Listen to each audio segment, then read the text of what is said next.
भूमि, एक बीज, ये हजारों वर्षों से लगातार दिए गए। हम सब लोग इस प्रकार से संस्कारित किए गए लोग हैं। हम सब इस प्रकार से नर्सिंग किए गए लोग हैं। हम कल्चर्ड किए गए लोग हैं। और हजारों वर्ष में इसलिए कह रहा हूं कि महाभारत थे, छात्र छात्राएं दोनों थे, गुरुकुलों में छात्राएं पढ़ रही थी। वेद व्यास और उनकी टीम ने ऐसे सेलेक्ट करके 30,000 लोगों को लाया और फिर से गोत्र का निर्माण किया। हम सब रीऑर्गेनाइज किए हुए गोत्र के लोग हैं। हम में से कितने लोगों को अपना गोत्र मालूम है? मालूम होना चाहिए। हमें अपने गोत्र मालूम होना चाहिए। हम सामान्य लोग नहीं हैं। हम बिल्कुल विशिष्ट रूप से साइंटिफिकली हम सब कल्चर्ड किए गए लोग हैं, नर्सिंग किए गए लोग हैं। हमारे रक्त में गाय है। गोत्र का मतलब ही है गाव त्रय, गा त्रय, गाया। गाय जहां पर रहती है, जो त्रिगुण को, दोषों को नाश करती है। वात पित्त कफ हमारा गोत्र कहा गया, जिसको आज हम जीन कहते हैं। आपको आश्चर्य होगा, हमारा गोत्र इतना स्ट्रांग है, इसको बिगड़ने में मिनिमम 5,000 ईयर्स लगेंगे। मिनिमम 5,000 ईयर्स और मोस्टली 15,000 ईयर्स। मैं शिलोंग, मेरा हेडक्वार्टर था मेघालय, और 10 साल में वहां रहा। तो क्योंकि हमारे रक्त में गाय है। We are one people, one nation, because cow is in every drop of the blood. ये हमारे मॉलिक्यूलर में गाय है। ये विशेषता हमारे ऋषि मुनियों ने हमारे अंदर लाया है, इसलिए उसको देवता बनाया। और बृहस्पति ने खेती करने वाले किसान को बनाया। क्षेत्रपति यानी किसान, और उसका नाम है कीनाश।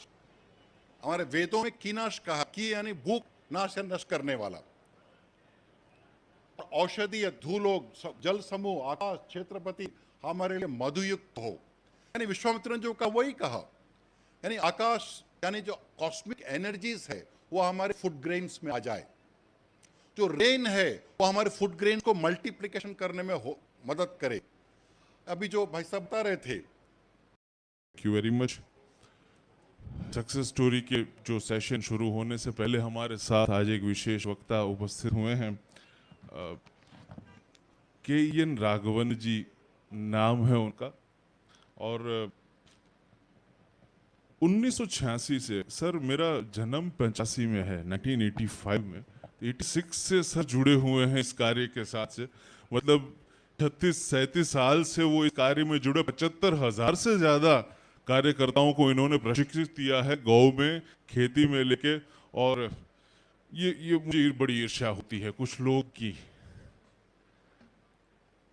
उनको ये वरदान मिल जाते, वो आते हैं और अपना ये त्वदीयाय कार्याय बद्धाटिया वो करे ही जाते हैं, और उन्हें कुछ रोक ही नहीं पाता।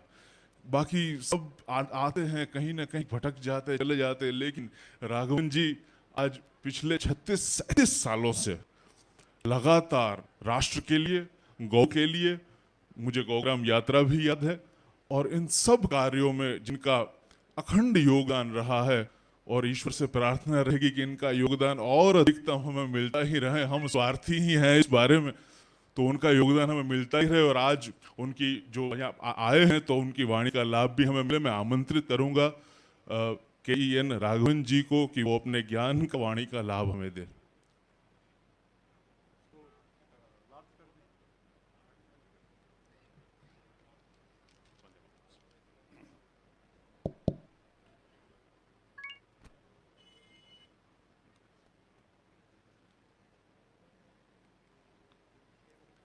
श्री सुरभ्यै नमः। यहाँ उपस्थित सभी मंच के पदाधिकारी और सारे प्रमुख लोगों को मेरा सादर नमस्कार। अभी तक तो टेक्निकल सेशन चल रहे थे, साइंटिफिक चल रहे थे, तो अंग्रेजी में हम बोले और उसके माइक्रोब्स के बारे में, एर्थवॉर्म्स के बारे में, ऐसे बहुत सी बातें हम बोलते हैं, आज माइन्यूटली बोलते हैं। लेकिन बेस क्या है? तो हमारे वेदों में जो शब्द कहा है, लाखों साल पहले जब राजा एन थे तो उनकी पुत्र पृथा नाम के एक राजा हुए, और उनकी जब प्रजा को भूख बढ़ गई, यानी अन्न का दिक्कत हुआ, तो ऐसा हमारे चारों वेद कहते हैं कि अन्न का उन्होंने जंगलों से और ऋषि मुनियों से खोज कर अन्न का आविष्कार किया। अन्न कहने से चावल होता है, अन्न कहने से गेहूं नहीं होता है। तो चावल का 5 प्रकार के चावल का आविष्कार किया। यानी आविष्कार किया यानी क्या किया? ऐसे बहुत प्रकार के बीजों को लाकर और उसको बॉय करके और उसका अन्न को उगाकर उसको पकाकर कुक करके और उसको क्लिनिकल ट्रायल और प्री क्लिनिकल ट्रायल करके और तब मनुष्यों को खिलाया और अपने प्रजा को सुखी किया। तो ऐसे 5 व्रीहि मतलब चावल होता है। वेदों में शब्द है व्रीहि यानी चावल। उसको वाह व्रीहि, वहुव्रीहि, आयन ऐसे करके 5 नाम दिया गया है। इसलिए अन्न का आविष्कार करता राजा पृथा ये नाम है। लेकिन उसको फिर बाद में और रिसर्च हुए और उसको वेद मंत्रों में लाया गया। तो मैं वहाँ उसको एक्सप्लेनेशन करूँगा कि आज हम मनुष्य पूरे विश्व में, भारत विश्वगुरु है, उसका आधार क्या है? उसका आधार अन्न और गाय है। और अन्न और गाय को कैसे जोड़ा हमारे ऋषि मुनियों ने, उस विषय को हम थोड़ा चर्चा करेंगे। हम सब का आज हम सब यहाँ गाय के नाम पर बैठे हैं विशेष करके, तो हमको गाय से क्यों मतलब है? हम गाय को क्यों माने? गाय को इतना महत्व क्यों देते हैं? हमारे पूर्वजों ने लड़ने, कटने, मरने के लिए तैयार हो गए। एक नंदिनी गाय के लिए विश्वामित्र ने और वशिष्ठ से वर्षों तक युद्ध किया। सारे पुत्र दोनों के मारे गए एक नंदिनी के लिए। और यहीं के राजा अय्याय थे, सहस्त्रार्जुन अय्याय के जो राजा थे, और परशुराम ने युद्ध किया। 15 लाख से ज़्यादा लोग मारे गए और माना जाता है कि पहला विश्व युद्ध था, क्योंकि अय्याय राजा के समर्थन में, सहस्त्रार्जुन के समर्थन में विश्व के सारे राजा इकट्ठे हो गए थे, सारे क्षत्रिय इकट्ठे हो गए थे और परशुराम ने युद्ध किया उनके साथ केवल एक नंदिनी के लिए। तो गाय में इतनी महत्व, यानी उस समय मरते कटते ऐसा नहीं। अभी कल की बात है और बजरंग दल के लोगों ने बेलगाम में 57 गायों को पकड़ा है जो बिल्कुल इलीगली कटने के लिए जा रही थी और एक गौशाला में लाके छोड़ दिया। वो परेशान हो गए क्या करे गाय के लिए।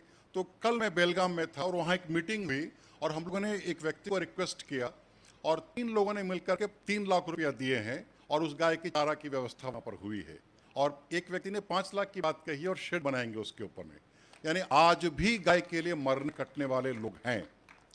ये कोई विश्वामित्र जी कर रहे थे, वशिष्ठ जी कर रहे थे, या कोई उस समय, आज भी गाय के लिए कटने मरने वाले लोग हजारों लोग इस देश में हैं, आपके गुजरात में भी हैं। तो ये समझने की जरूरत है, जिस टेक्निकल सेशन की हम बात कर रहे हैं वही टेक्निकल सेशन है, शब्द इसमें संस्कृत है। हम सबका रक्त में गाय है। जब समुद्र मंथन हुआ, समुद्र मंथन जब हुआ उसके पहले जो गाय थी उसका नाम सुरभि था। ब्रह्मा जी ने जो क्रिएशन किया, उस क्रिएशन में जो कुछ लोगों को तैयार किया उसमें गाय थी और उसका मुख स्त्री का था और वो बोती थी। लेकिन जब राजा बलि ने आक्रमण किया और उसके बाद सारे क्षीर सागर में कूद गए, उसका साइंटिफिक रीजन अलग है। जब माने कॉस्मिक, जब बहुत बड़ा बिग बैंग हुआ, उसमें से सारी चीजें क्रिएशन हुआ, उसको हमारे यहाँ कहा गया समुद्र मंथन। लेकिन कहानी यह है कि देव और असुर का संगम हुआ और उस समय स्वर्ग में जब आक्रमण की राजा बलि ने, इंद्र छोड़कर चला गया, उसको मृत्यु का भय था। विष्णु ने कहा कि तुम अमृत पियो तो तुम मृत्यु से तुमको मुक्ति हो जाएगी।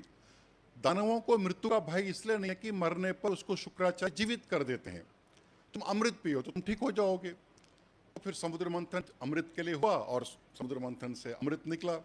लेकिन केवल अमृत नहीं निकला, स्वर्ग में उस समय जो भी लोग क्षीर सागर में कूद गए थे, जिसमें लक्ष्मी जी थी, जिसमें अप्सराएं थी, देव लोग थे, चंद्रमा थे, ये सारे वापस आए। उसमें गाय, घोड़ा, हाथी और कई प्रकार के पौधे, श्यामंतक मणि जैसे कई प्रकार के ज्वेलरीज और कई प्रकार की औषधियाँ, ये सभी आए। उसको क्लासिफाई किया गया, 14 रत्न बनाए गए। और ये 14 रत्न जो है एक रूपक है, एक उपमा है। और ये उपमा मतलब नहीं, एक दृष्टांत है, एक एग्जाम्पल है कहानी बताने का। लेकिन एक्चुअली ये churning of the ocean, milk ocean, जिसको हम आकाश गंगा कहते हैं, उसमें से हमारी पृथ्वी बनी है और उस पृथ्वी में बाकी सारी चीजें आई है। उसमें से गाय आई है, जो यानी स्वर्ग में जो ओरिजिनल गाय थी। तो समुद्र मंथन से जब गाय निकली तो वो 14 रत्न मैंने जो बताया, क्लासिफिकेशन किया। जब समुद्र मंथन से जब गाय निकली तो कामधेनु आई, परिवर्तित हुई गाय। और वो कामधेनु गाय जब समुद्र मंथन समाप्त हुआ तो उसके बाद जब सारी चीज सेटल हो गए और जीवन प्रारंभ हो गया, तो ब्रह्मा जी ने 7 ऋषियों को बुलाकर, सप्त ऋषियों को 7 गायें दी। नंदा, बहुला, सुशीला, ये नाम डाला है नंदा का यहाँ पर। इस पंडाल का नाम तो डाला है मंथन, लेकिन बगल वाला जो है उसका नाम नंदा डाला है। ये जो 5 गायें दी गई थी उसमें से एक नंदा भी है, और बहुला, सुशीला, कपिला भी है, तो एक नाम वहाँ सुरभि का भी है। तो ये सारे 7 गायें 7 ऋषियों को दिया गया जो समुद्र मंथन में थे, और उनको बताया गया, ब्रह्मा जी ने एक विधि बताई, पद्धति बताई, इसको ले जाकर अपने आश्रम में इसका सेवा करना।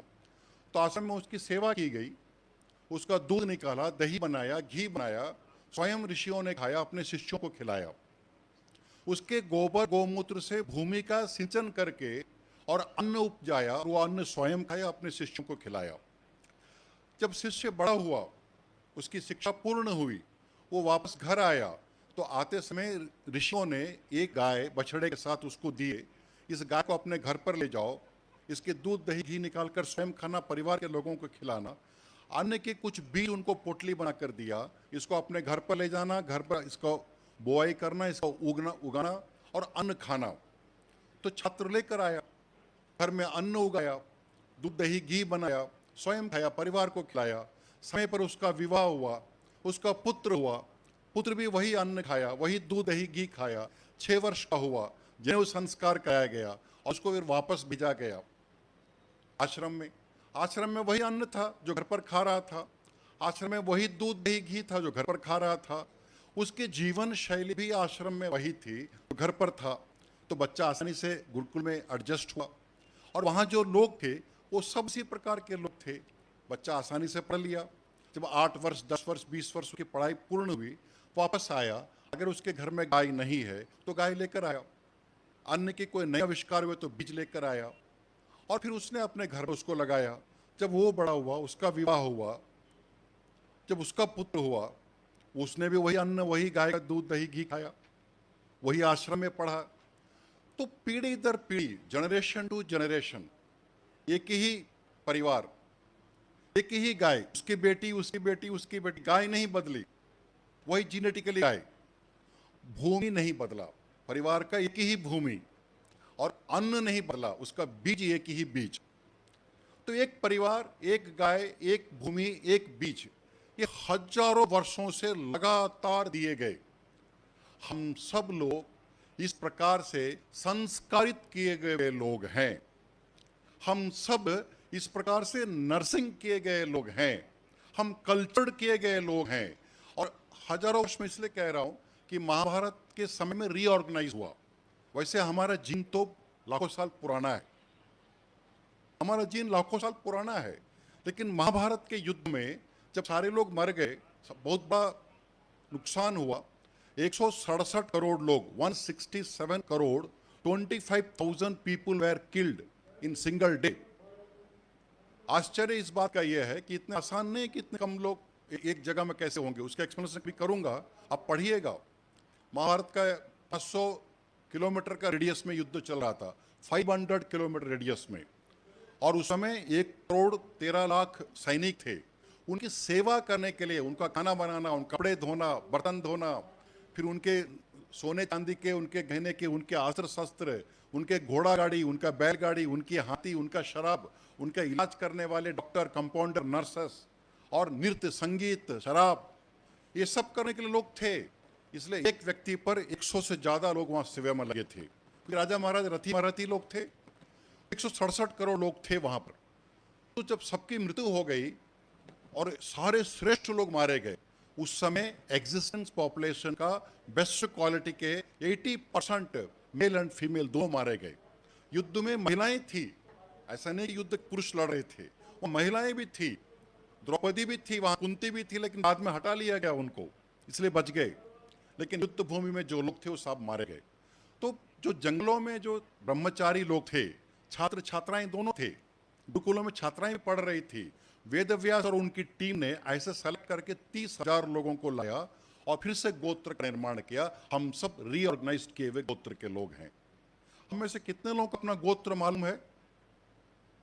मालूम होना चाहिए, हमें अपने गोत्र मालूम होना चाहिए। हम सामान्य लोग नहीं हैं, हम बिल्कुल विशिष्ट रूप से साइंटिफिकली हम सब कल्चर्ड किए गए लोग हैं, नर्सिंग किए गए लोग हैं।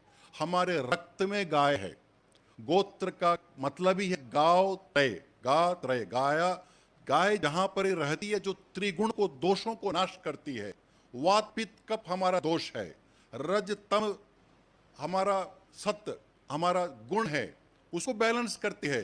ये शरीर पंच महाभूत का है, ये शरीर पंच वायु का है, प्राणापान उदान निदान समान। ये शरीर पंचकोश का है, अन्नमय प्राणमय मनोमय विज्ञानमय आनंदमय। इसको बैलेंस करने का, इसको शक्तिशाली करने का, इसको तेजस ओजस बनाने की शक्ति गाय के पास थी। और यही प्रोसेस जो है, यही टेक्निक ब्रह्मा जी ने ऋषियों को दिया और ऋषियों ने इंप्लीमेंट किया। इसलिए गोत्र ऋषियों के नाम से आया, गाय के नाम से नहीं आया। गोत्र कहा गया, जिसको आज हम जीन कहते हैं। आपको आश्चर्य होगा, हमारा गोत्र इतना स्ट्रांग है, इसको बिगड़ने में मिनिमम 5000 ईयर्स लगेंगे, मिनिमम 5000 ईयर्स, और मोस्टली 15,000 ईयर्स। मैं शिलोंग, मेरा हेडक्वार्टर था मेघालय, और 10 साल में वहां रहा। तो इजराइल की एक टीम आई हुई थी और वो जीनेटिकल टेस्ट कर रहे थे कि यहाँ यहूदी लोग कौन है। सम 1200 ईयर्स बैक मिजोरम में कुछ फैमिली आई थी, 1200 ईयर्स बैक, और उनका जीनेटिकल टेस्ट हुआ and they were proved that they are Yahudis and they were taken back to Israel. ऐसे 700 फैमिली, 700 फैमिलीज were taken. तो मैंने उनसे बात किया था, मैं उनसे पूछा था, समटाइम 92 की बात है, 1992 की बात है। तो आप सोचिए कि जीन हमारा कितना स्ट्रांग होगा। और बेसिकली क्या है, गाय का गोबर, गोमूत्र, दूध, दही, घी, पंचगव्य, ये सामान्य नहीं है, इसको अमृत कहा गया है। इसलिए जब मैं ये बात कहता हूं कि हमारा जो शरीर है ये सामान्य नहीं है, तो उसमें अमृत के पुत्र हैं। हम सब अमृत के पुत्र हैं। अमृत का पुत्र यानी दूध, दही, घी, गुड़ और मधु, ये 5 अमृत कहा गया है। अभी जो मम्मीज मिल रही है इजिप्ट में, और अभी 7000 साल पुराना इंका में मिला है, चिली में एक बॉडी मिला है, 7000 साल पुराना, उसका कार्बन डेटिंग में है। आपको जानकर आश्चर्य होगा और आपको खुशी भी होगी, वो जो घी वहां गई है ना, वो आपके गुजरात के गिर गाय का घी है। वो जो लेपा गया, मम्मी लेपा गया, उसमें घी और मधु है, वो यहाँ के गुजरात का है, गिर गाय का है। उसका डीएनए जो टेस्ट हुआ, कार्बन टेस्टिंग हुई, उसकी जो मॉलिक्यूलर्स निकली, वो आपके गिर गाय का है, यहाँ का है, गुजरात का है। 7000 साल किसी बॉडी को प्रिजर्व करना, क्यों? क्योंकि गाय का घी का सेल्फ लाइफ 10,000 साल से ज्यादा है। और आपके गुजरात में 700 साल पुराने मिले हैं, अभी बहुत से मठों में घी मिले हैं, 700 ईयर्स ओल्ड। तो पुराने मठों में रखे जाते थे औषधि के लिए, और उपयोग होता था घी का। तो वो जो डेड बॉडीज के ममीज पे जो लेपन हुआ है, उसमें कुछ और प्लांट एक्सट्रैक्ट डाले गए हैं। तो हमारे रक्त में जो 5 अमृत है, हम सबके जो हमारे ऋषि मुनियों ने लाया है, उसमें गव्य है 3, और गो आधारित कृषि से जो गुड़ बना है, जो फूल मधु आया है, वो गाय के गोबर गोमूत्र का है। तो हम सब अमृत के पुत्र हैं, इसलिए हम श्रेष्ठ हैं, विशेष हैं विश्व में। और माता भूमि, माता पृथ्वी, पुत्रोहम पृथिव्यः, यानी ये जो शरीर बना है, पंचकोश शरीर है, पंच प्राण वायु का जो शरीर है, ये भूमि से बना है। भूमि मतलब केवल मिट्टी नहीं है, उसमें पानी है, उसमें हवा है, उसमें सूर्य की रोशनी है, उसमें जीव जंतु है, नदी पहाड़ है, ये सब मिलकर के हमारी प्रकृति बनती है। तो हमारी एक संस्कृति है, हमारे रक्त में जो डीएनए है उसकी एक संस्कृति है, और उसका एक प्रकृति है। प्रकृति हमारी भूमि है। आप यहाँ राजकोट में बैठे हैं, तो राजकोट के लोग जो गुजराती बोलते हैं, कच्छ में जो भुज में बैठे हैं वो गुजराती बोलते हुए एक है क्या? तो गुजराती यहाँ बोलते हैं, जो बात तो गुजरात का ही है, गुजराती है, लेकिन सूरत में जो गुजरात बोलते हैं वो गुजराती आपसे मिलता है क्या? पालनपुर में जो गुजराती बोलते हैं वो गुजरात आपसे मिलता है क्या? एक व्यक्ति ने मजाक से कहा, he could speak 5 languages in Gujarati. Gujarati में 5 भाषा बोल सकते हैं। तो मजाक लगा, 5 प्रकार के गुजराती हैं आज, क्यों है? अगर ये 5 अलग अलग लोग हैं, और जब एक गुजरात में एक भाषा नहीं है, एक खान पान नहीं है। जब हमारे मेघ भाई ईरानी वहां पर खिला रहे थे, तो मैंने कहा कि हमारा कच्छ का है, विशेष खाइए। अरे खाकरा पापड़ी तो वही होता है। उन्होंने कहा नहीं, ये ढोकला हमारा विशेष है। आप उधर सूरत वाला ढोकला खाए होंगे, वो अलग है। अरे ढोकला ढोकला ही होता है, क्योंकि ढोकले में कई प्रकार के, मैं तमिलनाडु का हूं, हमारे यहाँ 250 से ज्यादा प्रकार की इडली हैं, 250 से ज्यादा प्रकार की डोसा होता है, मैसूर इडली अलग होता है, बेंगलोर का इडली अलग होता है, चेन्नई का कांचीपुरम का इडली अलग होता है, मदुरई का इडली अलग होता है। आप टेस्ट खाएंगे तो पता चल जाएगा आपका कि जब हम इतने डिफरेंटेड हैं, अलग अलग लोग हैं, फिर हम एक कैसे हैं? How we are one people one nation, क्योंकि हमारे रक्त में गाय है। We are one people one nation because cow is in every drop of the blood. ये हमारे मॉलिक्यूलर में गाय है। ये विशेषता हमारे ऋषि मुनियों ने हमारे अंदर लाया है। इसलिए हम ये हमारा गोत्र का मुख्य कारण गाय है और इसलिए मैंने इसको विशेष रूप से दिया है। अब ये ट्रांस फैटी एसिड का मैंने बहुत स्लाइड हमें हटाया, मैंने ये अभी बनाया। मुझे 12 बजे भाई साहब ने बताया, डॉक्टर वल्लभ भाई कतरिया जी ने, कि आपको बोलना है, तो मैं खाना खा करके बैठ के पीपीटी बनाया, इसको बहुत से हटाया भी इसमें। ट्रांस फैटी एसिड, आज आप सब साइंटिफिक जितने भी लोग जानते हैं ट्रांस फैटी एसिड कितना खतरनाक हो रहा है, और सारे जितने भी पैक्ड फूड है उसमें डालना पड़ता है ट्रांस फैटी एसिड कितना है, और जीरो डालते थे। मैंने क्लेम किया, जब जो कई प्रोफेसर यूनिवर्सिटी, मैंने जब प्रिंसिपल साइंटिस्ट थे उनको कंप्लेन किया, मैंने कहा कि आप तेल में भूज रहे हो भुजिया को और आप पूरी पका रहे हो और कहते हो कि ट्रांस फैटी एसिड जीरो कैसे होगा? उन्होंने कहा कि लेस देन 1% को हम जीरो मानते हैं। मैंने कहा कि 100 रुपया आपसे लिया और 10 पैसा का आपको नहीं दिया, आप मानोगे? अगर 100 रुपया में आपको 50 पैसा हमने नहीं दिया या 90 पैसा नहीं दिया 100 रुपये में, तो आप उसको नहीं मानते 90 पैसे को? नहीं, वो तो मानना। तो फिर ट्रांस फैटी एसिड जीरो कैसे है? तो आजकल लिखने लगे 0.01%। लिखना तो पड़ेगा आपको। आप कितना देर झूठ बोलेंगे? हम सब झूठ की जिंदगी में जी रहे हैं जो विदेशों से हम आयात करके बताया गया है। अथर्ववेद, अथर्ववेद के तीसरे मंडल के 17वां सूक्त कृषि सूक्त है। विश्वामित्र मंत्र दृष्टा है। आप एक मंत्र देखेंगे, मैं थोड़ा फास्ट चलाता हूं, कैसे लोग कहे। उन्होंने कहा कि जो बुद्धिमान लोग हैं, उन्होंने कहा विश्वामित्र जी ने कि खेती बुद्धिमानों का काम है, पढ़े लिखे लोगों का काम है, खेती सामान्य लोगों का काम नहीं है। और आज क्या हो रहा है देश में? खेती यानी बेवकूफों का काम हो गया है। और नौकरी, हमारे यहाँ तो कृषि को उत्तम कहा गया है। इसमें बहुत से मंत्र, मैं इसको नहीं बताऊंगा, लेकिन कौन से वेट का रखना कंधे पर, कितना वेट होना चाहिए, उसका लेंथ कितना होना चाहिए। सीता नाम दिया है, उसका जो फॉल है, जो लोहे का जिसमें गड्ढे में मिट्टी में जाता है, उसका नाम सीता है, सरयू का है। आपको पता है कितना डिग्री होता है? साइंस के लोग तो बता सकते हैं। तो कितने एंगल्स में वो मिट्टी में खोदता है? 45 डिग्री। आज जो ट्रैक्टर बना जर्मनी में, कितना भी वो बना ले, 45 डिग्री है। विश्वामित्र जी ने 45 डिग्री ही बताया। और फोर्स्ड आयरन बताया, कास्ट आयरन नहीं। और उसमें जो डंडा लगता है वो ठीक से चले, उसका वेट कितना होना चाहिए, हाइट कितना होना चाहिए, डेप्थ कितना होना चाहिए, जो स्टैंडर्डाइजेशन विश्वामित्र जी ने बनाया, आज भी वही लागू हो रहा है। 150 इंस्ट्रूमेंट खेती का है। आज जो खुरपी आप यूज करते हैं, आज जो धान काटने के लिए जो हसुआ यूज करते हैं, जो फावड़ा यूज करते हैं, is all were invented by Vishwamitra ji, ऋषि विश्वामित्र। आप उसमें 1% चेंज किए होंगे, 1% चेंज किए होंगे। Even today after many thousand years, same instrument is in practice, whether it is Germany, whether it is America. जो अभी 20-25 साल 40 साल पहले ट्रैक्टर का आविष्कार किया, उनका भी जो रिसर्च है उतनी है। तो फिर हम बेवकूफ हैं क्या? और इसमें पूरा है, कितने कितने आप देखेंगे, बीज को कब डालना, कितना डेप्थ होने के बाद, कितना मिट्टी टिल्ट कर लेने के बाद, कितना उसके मॉइस्चर कंटेंट आने के बाद, कब सीड डालना, सीड को कैसे उसको नर्सिंग करना। एक एक जो श्लोक है, इसको जब क्लासिफिकेशन करेंगे, एक एक बुक लिख सकते हैं। 9 मंत्र है केवल, मैं फास्ट बता रहा हूं इसमें। और उन्होंने इंद्र को बुलाया। आपको पता है इंद्र का नाम सीतापति है। सीता का नाम क्या है? माता सीता का नाम क्यों पड़ा सीता? क्योंकि जब जनक जी हल चला रहे थे, उस हल में जब टकराई, इसलिए सीता नाम पड़ा। एक्चुअली जो हल का जो फाल है उसका नाम है सीता। और विश्वामित्र ने कहा, और विश्वामित्र क्या है?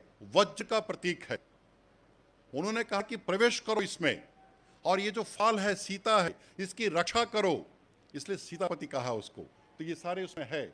और जो आज आप ट्रैक्टर जो है एक लकीर लंबा खींचते हुए जाता है, जो एक प्रोसेस होती है जिसको अंग्रेजी शब्द उसका है। लेकिन विश्वामित्र जी ने बताया जब हल चलता तो एक रेखा पर चलो, एक सीध पर चलो, उसका वाइड कितना होना चाहिए, डेप्थ कितना होना चाहिए, लेंथ कितना होना चाहिए, किस मुहूर्त में किस नक्षत्र में करना चाहिए, विश्वामित्र ने लिखा है। और उसको उसमें सूर्य को उन्होंने कहा है कि मैं हल चला रहा हूं तो सूर्य इस पर रोशनी दे। मैं हल चला रहा हूं, उसने वायु को कहा कि तू इस पर प्रवेश कर। पूषा को उन्होंने कहा कि मैं बीज डाल रहा हूं तो बीज में प्रवेश कर। आपको लगता है कोई पंडित जी का मंत्र है, कोई पूषाय स्वाहा अग्नि स्वाहा कर रहे हैं? नहीं, पूषा the energy, the calorie value of the seeds. हम कितने लोग जानते हैं इसको? ये सब डिकोडिफिकेशन करना पड़ेगा, फिर से हमको एक्सप्लेनेशन करना पड़ेगा कि जो बीज हम तैयार करते हैं, कितना आश्चर्य, सोचिए कितना आश्चर्य है। 1904 में अमेरिका में एक संतरे का जो रिसर्च हुआ, उसकी कैलोरी 100 माना। 1994 में उसका रह गया 25%, 75% हट गया। और 2004 में जब संतरा का वैल्यू निकाला गया तो 1 हो गया, आज माइनस में है। यानी 2004 में 100 संतरा आप खाएंगे ऑरेंज तो 1904 का 1 संतरे के बराबर होगा। इसका मतलब उस संतरे में जो कैलोरी है और अभी जो कैलोरी है, कितना डिफरेंस हो गया। इसलिए हमारा स्टेमिना नहीं है, हमारा स्ट्रेंथ नहीं है, हमारा बॉडी का, हमारे माइंड का, हमारे ब्रेन का सेल्स एक्टिवेटेड नहीं है। अगर उसको एक्टिवेट होना है तो सॉयल का स्ट्रेंथ बढ़ाना पड़ेगा, प्लांट का स्ट्रेंथ बढ़ाना पड़ेगा, प्लांट का न्यूट्रिशन को बढ़ाना पड़ेगा, तो सॉयल का न्यूट्रिशन बढ़ाना पड़ेगा। तो एकमात्र गाय है और उन्होंने उसी को कहा है। और हल जोतते समय उन्होंने कहा कि चाबुक मारना। आज हम गाय को चाबुक मारते हैं जब हल चलाते हैं तो, और हमारे लोग बड़ा विरोध करते हैं, अरे गाय को चाबुक मार रहा है। विश्वामित्र जी ने बताया क्यों? क्योंकि जब 2 बैल थोड़ा भी टिल्ट होगा तो दूसरे बैल के पैर में वो सीता लगेगी, यानी फाल लगेगा, उसका चोट में लगेगा। जो हल चला रहा है उसको भी पैर में घाव हो जाएगा। इसलिए दोनों बैल ठीक से चले ताकि खेती ठीक से हो। तो सुखपूर्वक चाबुक का प्रयोग करो, ये मंत्र है, नया नहीं है। आज जब ट्रांस फैटी एसिड के बारे में सोच सकते हैं, आज ट्रांस फैटी एसिड के बारे में पूरी दुनिया सोच रही है, उस ट्रांस फैटी एसिड के बारे में महाभारत में, कौटिल्य अर्थशास्त्र में और वेदों में बताया है कि कितना होना चाहिए ट्रांस फैटी एसिड, तो उसी प्रकार का है। ये सारे मंत्र हैं। ऋग्वेद, ऋग्वेद का एक पूरा चैप्टर ही, माने एक चैप्टर का एक पूरा सूक्त ही कृषि सूक्त है। उसमें मंत्रदृष्टा बृहस्पति है। बृहस्पति हम सबके गोत्र तैयार करने वाले देवगुरु के, उन्होंने कहा है किस प्रकार से उसका ये होता है। और क्षेत्रपति, मजेदार बात है, विश्वामित्र ने सीता को देवता बनाया, यानी मंत्रदृष्टा थे, उन्होंने हल को, यानी फाल, हल का जो फाल है उसको देवता बनाया। और बृहस्पति ने खेती करने वाले किसान को बनाया। क्षेत्रपति यानी किसान, और उसका नाम है कीनाश। हमारे वेदों में कीनाश कहा, की यानी भूख, नाश या नष्ट करने वाला। औषधि, धूलोक, जल समूह, आकाश, क्षेत्रपति हमारे लिए मधुयुक्त हो। यानी विश्वामित्र ने जो कहा वही कहा, यानी आकाश, यानी जो कॉस्मिक एनर्जीज है वो हमारे फूड ग्रेन्स में आ जाए। जो रेन है वो हमारे फूड ग्रेन को मल्टीप्लिकेशन करने में मदद करे। अभी जो भाई साहब बता रहे थे नाइट्रोजन फिक्सिंग के बारे में, ये हवा मतलब क्या है? Nitrogen fixing. ये जल मतलब क्या है? ऑक्सीजन। उसमें भी आपको हाइड्रोजन वगैरह है। तो ये जल समूह, द्यूलोक यानी अंतरिक्ष, औषधियां यानी जो अभी बात हो रही थी गोबर डालना, गोबर में वैल्यू ऐड डालना, ये सारी औषधियां जब हम डालेंगे तो शत्रुओं की हिंसा से बचकर उसके पीछे चले। What does it mean? फसल को नुकसान करने वाले जो लोग हैं उनको बचा करके हमको उसको वापस करो। अभी चल रहा था पेस्टिसाइड के बारे में, फंगस डाल देते हैं तो ये होता है। और ये उसके और भी मंत्र हैं। तो ये भी करीब 8 मंत्र, इसमें 9 मंत्र है। और सारे हलवा है बैलों के साथ सुखपूर्वक चले, यानी जो किसान कैसे बैल को चलाना है उसके बारे में बताया है। और केवल वेदों के इस मंत्र में 2 सूक्त मैंने अभी बताया है, ये तो मैं आज बनाया।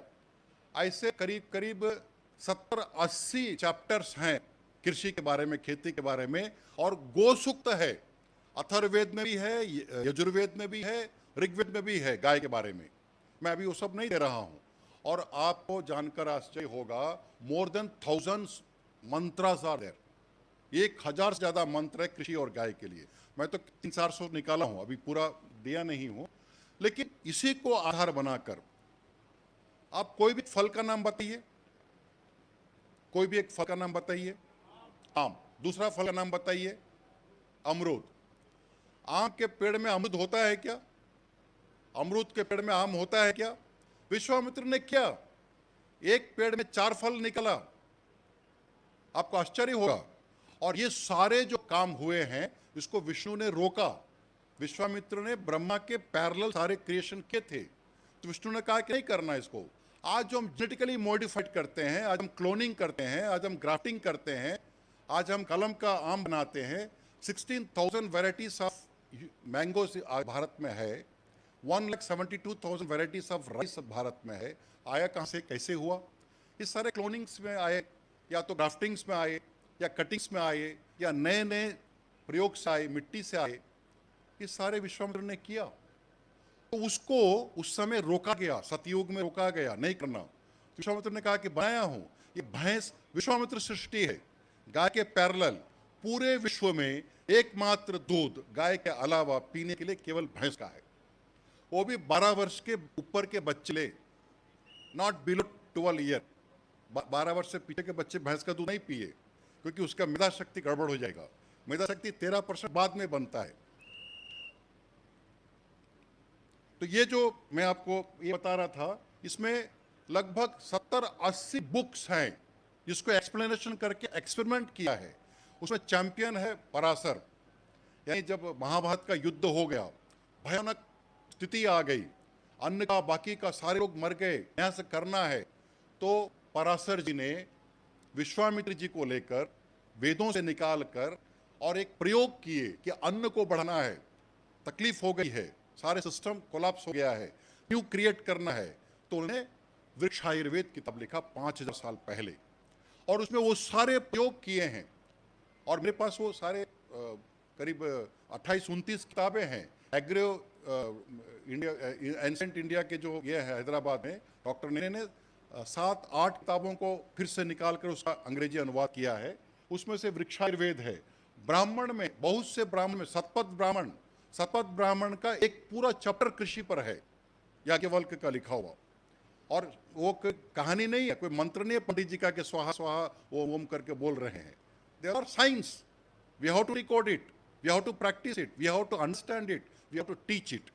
तो वो करना पड़ेगा। और उसमें उन्होंने महाभारत में कृषि का बहुत डिटेल्स है। जब वो भीष्म पितामह समझाते हैं कि अगर तुमको शक्तिशाली बनना है, किसानों को शक्तिशाली बनाओ, अन्न को शक्तिशाली बनाओ। तुम्हारे राजा के भंडार में सोना भरने से नहीं होगा, अनाज भरने से तुम शक्तिशाली भरोगे।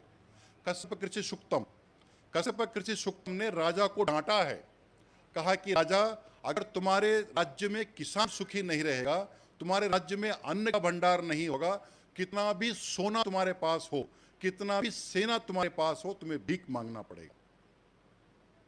शक्ति सोना और इसमें नहीं है, शक्ति अनाज में है, किसान में है, और उसको क्षेत्रपति कहा है।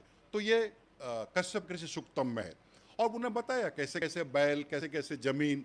आपको आश्चर्य होगा, जीभ से टेस्ट करके 6 प्रकार का मिट्टी वृक्षायुर्वेद में पराशर जी कहते हैं। आंख से कलर 6 प्रकार का, नाक से मिट्टी को सूंघ कर 6 प्रकार के, हाथ से छू कर मिट्टी 6 प्रकार के, total 350 varieties of soil. Classification है। आज हम red cotton soil, black cotton soil, आज हम बड़ा बड़ा अंग्रेजी शब्द बोलते हैं। ये सारे विश्वामित्र का रिसर्च करके पेंडिंग खत्म कर दिया उन्होंने, और उसको फिर निकाला है इन्होंने बाद में। और बाद में कश्यप कृषि सूक्तम किया। कृषि पराशर किताब है, वल्लभ विश्ववल्लभम है, और वराहमिहिर संहिता है। पानी कहाँ से मिलेगा, खेती कैसे होगा, पेड़ को कैसे बचाना, अभी ट्रांसप्लांट करना पेड़ को। अभी आपके यहाँ गुजरात में बहुत चर्चा हुआ था, जब मोदी जी सड़कें चौड़ी चौड़ी बना रहे थे, तो पेड़ को उखाड़कर एक 50 किलोमीटर पर जाकर लगा रहे थे। तो खूब वीडियो चला था, कोई 15 साल 12 साल पहले। आपको जानकर आश्चर्य होगा, इस देश में बड़े बड़े पेड़ों को जड़ से उखाड़कर 20 फीट यानी 6 मीटर गड्ढा से पेड़ को पूरा उखड़कर उसको 50-50 मीटर दूर ले जाकर लगाया गया, यानी कि लगभग 150 फीट दूर ले जाकर के पेड़ को लगाया गया। वो टेक्निक है, वो टेक्निक किताब में उन्होंने लिखा है, क्योंकि ईरान में बहुत जरूरत था।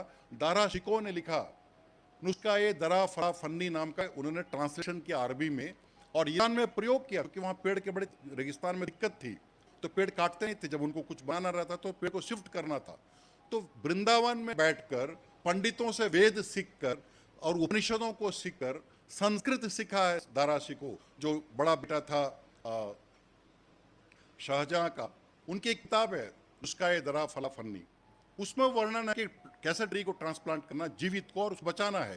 तो ये सारे उसमें हैं, और ऐसे करीब करीब 22-23 किताबें हैं मेरे पास, और उसको फिर से करना है। अंत में 5 मिनट में समाप्त करूंगा। ये सब क्यों कर रहे हैं हम? तो छांदोग्य उपनिषद में एक डायलॉग है, एक डिस्कशन है पिता और पुत्र में। ये जानना बहुत जरूरी है, कैसे हमारा डीएनए बना, हम क्यों श्रेष्ठ हैं। जब वो बात करते हैं उद्दालक कारुण्य अपना बेटा से, श्वेतकेतु से, श्वेतकेतु बहुत विद्वान था, टॉपर था यूनिवर्सिटी का, गोल्ड मेडलिस्ट था। जब उसने एजुकेशन कंप्लीट करके घर में आया तो अहंकार था उसको। पिता बहुत दुखी हुए। विद्या ददाति विनयम विनयाति याति पात्रत्वम पात्रत्वात् धर्माप्नोति धनादि धर्मम तथा सुखम। विद्या से तो विनय होना चाहिए, इसको अहंकार कैसे हो गया। तो वो जब पैर छुए तो उसने ध्यान नहीं दिया। उसने कहा पिताजी मैं गोल्ड मेडलिस्ट हूँ, यूनिवर्सिटी टॉपर हूँ। हाँ हाँ ठीक है ठीक है। उन्होंने कहा कि पिताजी मैं वेल लर्नड हूँ, सबसे ज़्यादा बुद्धिमान हूँ। तो पिता ने पूछा जिसको जाना नहीं जा सकता जान लिया क्या तुमने, जिसको देखा नहीं जा सकता देख लिया क्या तुमने। बोला वो क्या होता है? ब्रह्म। बोला हाँ जानता हूँ ना ब्रह्म को, जो किताब में पढ़ा था बताया ये ब्रह्म है। बोला ये तो बुक नॉलेज है, तुम्हारा वास्तविक नॉलेज बताओ। नहीं बता पाया। तो एक बरगद का पेड़ था, बोले क्या है? बरगद का पेड़ है, नीचे क्या गिरा? फल गिरा है, एक फल लेके आओ। तोड़ो। तोड़ा उसने, उसमें से एक बीज निकला, उस बीज को उसने तोड़ा। इसमें क्या है? कुछ नहीं है, ठीक से देखो कुछ नहीं है। उसने कहा पिताजी कुछ नहीं दिखता है। तो कहा ठीक है जाओ एक गमले लेके आओ, उसको लगाओ, मिट्टी डालो, पानी डालो, और 15 दिन के बाद आना। 15 दिन के बाद श्वेतकेतु आया, तो छोटा सा एक पौधा आ गया उसमें। पूछा ये कहाँ से आया? वो बीज से आया। मालूम था? बोला हाँ मालूम था। बीज लगाने से एक पौधा निकलेगा मिट्टी में, ये तुमको मालूम था? हाँ मालूम था। तो 15 दिन पहले जब तुमने बीज तोड़ा, उसमें यह पौधा दिखाई पड़ा था क्या तुमको? नहीं पड़ा। देखना था ना। तत्वमसि, तुम वही ब्रह्म हो, उस ब्रह्म को देखना था ना, उस ब्रह्म को जानो कि क्या तुम। तो फिर उन्होंने पूछा ये पेड़ कितना दिख रहा है? कितना पेड़ दिख रहा है? बोला कहाँ पेड़ है? पौधा है। कितना दिख रहा है? बोला एक दिख रहा है। ठीक से देखो। ठीक से देखा। तो कहा 15 साल के बाद कितना बड़ा होगा बेटा? तो कहा पिताजी 15 साल के बाद तो बहुत बड़ा हो जाएगा। कितने फल लगेंगे? हजारों फल लगेंगे पिताजी। एक फल में कितने बीज होंगे? सैकड़ों बीज होंगे। एक बीज से अगर एक पौधा होगा तो कितने होंगे? लाखों होंगे। वो लाखों पेड़ अभी दिख रहा है क्या तुमको? नहीं नहीं दिखा। देखना है ना। तत्वमसि, तुम वही ब्रह्म हो। तुम 1 पैसा दोगे वो 1 लाख देगा। हमें मजाक लगता है, वो दे सकता है, हम नहीं दे सकते। वो दे सकता है। एक बीज से लाखों बीज वो बना सकता है, हम नहीं बना सकते। हम उस ब्रह्म को समझे, क्योंकि हम भी उसी से ही बने हैं, उसी बीज से बने हैं। तब वो कहते हैं कि और भी बहुत बातें मैं उसको छोड़ रहा हूं, छोटा कर रहा हूं। बहुत बड़ा चैप्टर है, शंकराचार्य ने, रामानुजाचार्य ने, सभी ने इस पर लिखा है। और ये इतना जबरदस्त है कि हम सबको गोत्र कैसे मालूम पड़ेगा इससे, हमारा गोत्र कैसे बनाया हमारे ऋषि मुनियों ने। और श्वेत केतु के सैकड़ों मंत्र हैं, अनेक सूक्त लिखा है। आज जो है कहते हैं कि जो अन्न हम खाते हैं उसका 3 भाग होता है। उसका स्थूल भाग, अभी इसका समय होते जाए इसलिए मैं आप इतना समझ लीजिए इसको, लेकिन ये अगर आप समझ गए आप गोत्र समझ जाएंगे। हमारा गोत्र का मूल क्या है? अभी आप नीचे में देखिए, अगर आपको गोत्र नहीं मालूम है तो आप कश्यप गोत्र से आप करिए, क्योंकि ब्रह्मा कश्यप के रूप में पृथ्वी पर आकर के और ये सारी चीजों को बनाया। तो हम सबका वास्तविक जो अगर कहा जाए तो ब्रह्म का उसमें तो इंडिया अलायंस का प्रॉब्लम क्या है?